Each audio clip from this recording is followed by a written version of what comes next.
You've probably heard people say things like, you've got to have faith, or just take the leap of faith. But what is faith really? Honestly, most people get it wrong, and I used to as well. So in today's video, I'm going to break down what Neville Goddard's definition of faith, how to practice it, and how to use it to manifest anything you desire. Welcome back to my channel. If you're new here, my name is Amy Lin and I'm a wealth mindset coach. And in this channel, I share mindset hacks and manifestation tools that will help you to create your desired life with ease, not through hustle. So if that sounds good to you, let's dive right in. So I gotta be honest here. When I first heard the word faith, I immediately thought of religion. And because I wasn't open to religion, I kind of rejected this whole idea. But then I discovered Neville Goddard's definition, the way he explained faith, and it just clicks for me. He said that faith is not about waiting for some God or deity out there to grant you what you want. Faith, in reality, is actually staying loyal to your own human imagination, the unseen reality that already exists. He explained it like this: faith does not give reality to the unseen. Faith is loyalty to the unseen reality. Meaning, the moment you imagine it, it's already real. The outer world just hasn't caught up yet. Think of it this way. You cannot see Wi-Fi or radio waves or even X-rays, but they're real, right? So it's the same is true for your imaginal acts. And this is why faith is so important in manifestation.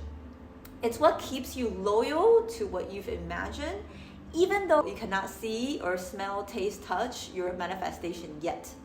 So what really helped me to understand this concept and stay in faith is this analogy called the planting the seed analogy.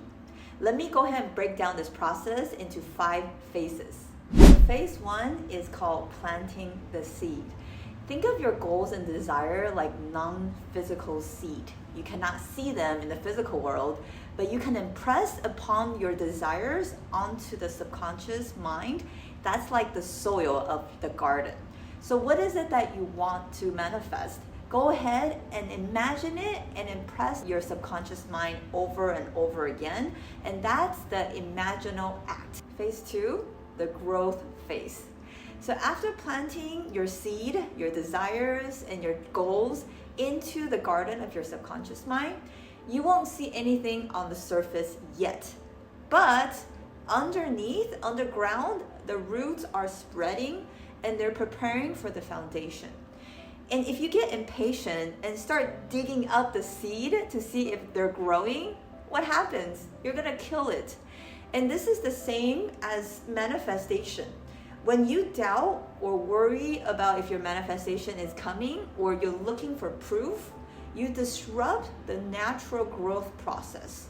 Just because you can't see your manifestations yet does not mean nothing is happening. And here's where most people trip up. And that leads us to the next phase, phase 3. Phase 3 is staying loyal during the growth stage. And this is the real test of faith. You see, faith means trusting that your desire is already growing, even when it's invisible. This is called the law of gestation period, one of the 7 natural laws of the universe, which means that everything in nature grows in cycles. There's a time for planting season, there's a time for waiting season, and then there's a time for harvest. And the waiting season is where most people lose faith, you see. But this is exactly when you need it the most. And I love this quote by Neville. Faith is the substance of things hoped for, the evidence of things not yet seen. And to assume the feeling of the wish fulfilled is to be faithful to that unseen reality. And if you persist in it, it will objectify itself in your world. Phase 4 is the first signs of growth. As you stay loyal to the unseen reality, what happens? Out of nowhere, one day a sprout breaks through the soil. It looks sudden, but it's not. It's been building the foundation underground this whole entire time. This is what Neville called the bridge of incidences. They seem random events or synchronicities will start lining up to move you toward your desire. This is exactly what happened to one of my clients, Gary, who is a real estate investor. He's been wanting to flip more deals, and for weeks, seems like nothing is happening, but he kept doing the inner work. He's staying loyal to the unseen. And then one day, out of nowhere, his friend messaged him on Facebook out of the blue about this investment opportunity. And now he's closing on this deal with a potential of $100K or more profit. So how did this happen? Well, he did the mind work underground that no one else see. Maybe for a few weeks or a few months, nothing happened. Then bam, this opportunity showed up. This is how it works, guys. Phase 5, harvest. Finally, the last phase, when the seed matures into its full expression. This is when you get to enjoy the fruit of your labor. This is when you see the physical manifestation of your desires. And Neville calls this concept harden into fact. Now, here's the key. Every seed has its own timeline.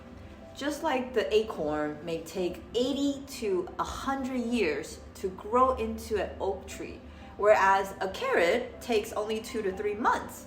You see, your desires work the same way. Some manifestations will manifest faster than others, and the timeline depends on your loyalty to the imaginal act and your ability to stay in faith during the waiting period. But the principle never changes. Once you plant the seed and you remain loyal to the unseen reality, the harvest must come. I do want to address this question that I get a lot from my coaching clients. Amy, how do I develop and keep the faith while waiting for my manifestations? You see, here's the truth. Faith is not built by just reading books or watching videos like this video. That's blind faith. True faith is built by actually practicing it, what I called applied faith. You see, Neville has a lot of different techniques that you can practice, such as sets, which is the state akin to sleep, or the congratulations technique, or the isn't it wonderful technique, or the ladder technique. Doesn't matter which technique you use, what's most important is that you actually apply these techniques yourself. I've made many videos on these techniques and I'll link them in the description below in the playlist called Manifesting with Neville. But again, don't just watch those videos. Actually try them out yourself, because once you experience just even a small tiny manifestation, a little win, your faith will grow stronger. You see, you don't need the evidence first in order to have faith, but once you experience it, the manifestation yourself, your faith will grow stronger, easier. And to help you to stay in faith while things are still working underground, I made a video on how to reject the 3D world while manifesting. I'll see you there next.